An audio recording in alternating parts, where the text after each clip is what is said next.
Tired of waiting for your DoorDash earnings?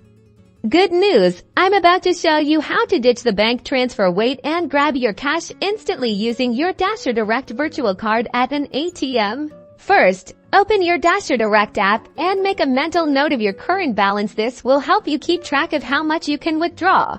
Next, tap on the virtual card icon and reveal your card information. Focus on the card number, expiration date, and CVV. You'll need this shortly, don't worry. I blurred mine for security. Now add your DasherDirect virtual card to your mobile wallet like Apple Pay or Google Pay. This turns your phone into your ATM card.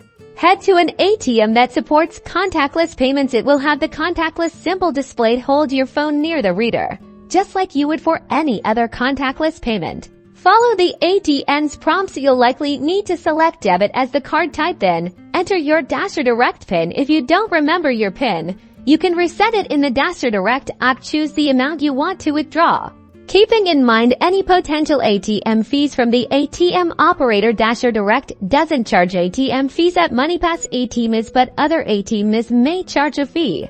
Take your cash and your ATM receipt. Double-check the receipt to confirm the withdrawal amount and any fees charged. Remember, withdrawing cash isn't the only way to use your DasherDirect card. You can also transfer funds to your bank account, pay bills directly within the app, or use the virtual card for online purchases, giving you flexibility and instant access to your DoorDash earnings.